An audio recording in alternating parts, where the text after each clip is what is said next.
Pagbasa mula sa aklat ni Propeta Daniel o kaya'y mula sa aklat ng pahayag. Habang ako'y nakatingin, mayroong naglagay ng mga trono. Naupo sa isa sa mga ito ang nabubuhay magpakailanman. Puting-puti ang kanyang kasuotan at gayon din ang kanyang buhok. Ang trono niya'y naglalagablab at ang mga gulong nito'y nagliliyab. Parang bukal ang apoy na dumadaloy mula sa kanya. Pinaglilingkuran siya ng milyon-milyon, bukod pa sa daan-daang milyon na nakatayo sa harap niya. Humanda na siya sa paggagawad ng hatol at binuksan ang mga aklat. Patuloy ang aking pangitain. Nakita ko sa alapaap sa langit ang parang isang tao. Lumapit siya sa nabubuhay magpakailanman. Binigyan siya ng kapamahalaan, ng karangalan at ng kaharian upang paglingkuran siya ng lahat ng tao sa bawat bansa at wika. Ang pamamahala niya ay hindi magwawakas at ang kanyang kaharian ay hindi mawawasak.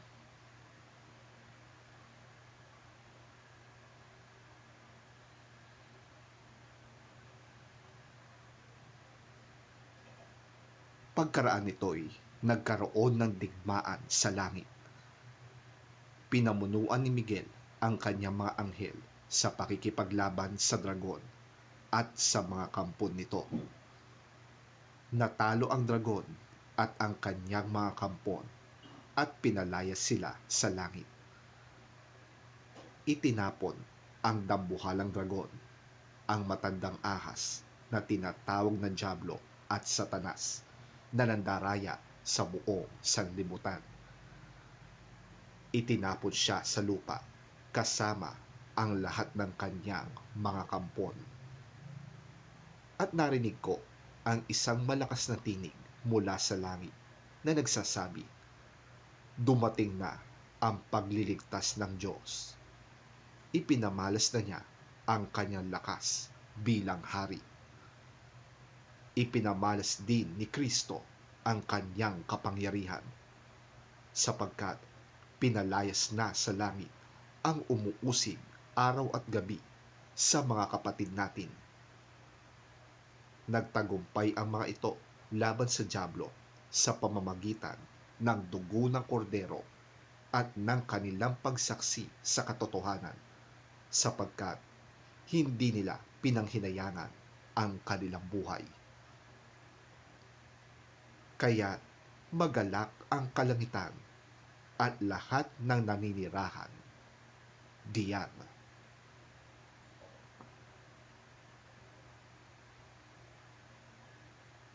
Ang salita ng Diyos.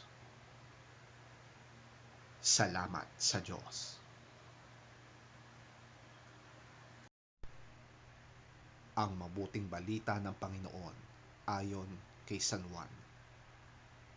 Papuri sa iyo, Panginoon. Nang malapit na si Nathanael, ay sinabi ni Jesus, "Masdan ninyo ang isang tunay na Israelita. Wala siyang anumang pagkukunwari."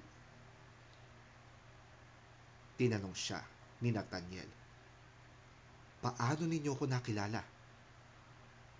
Sumagot si Jesus, "Bago ka patawagin ni Felipe, nakita na kita nang ikaw ay nasa ilalim ng puno ng igos."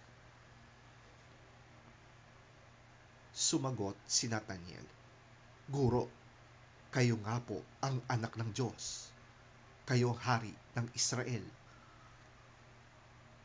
Sinabi ni Jesus, "Sumampalataya ka ba dahil sa sinabi ko sa iyong nakita kita sa ilalim ng puno ng igos?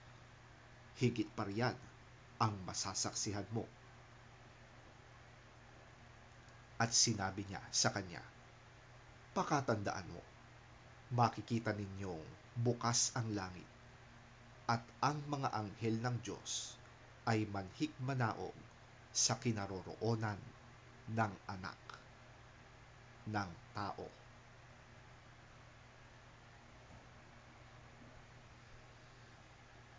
Ang mabuting balita ng ating Panginoon.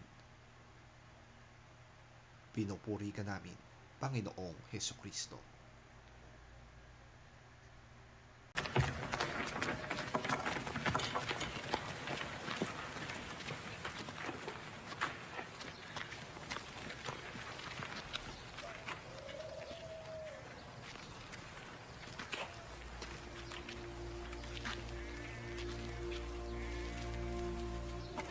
When Jesus saw Nathanael coming to him, he said about him, "Here is a real Israelite." There is nothing false in him. How do you know me? I saw you when you were under the fig tree before Philip called you.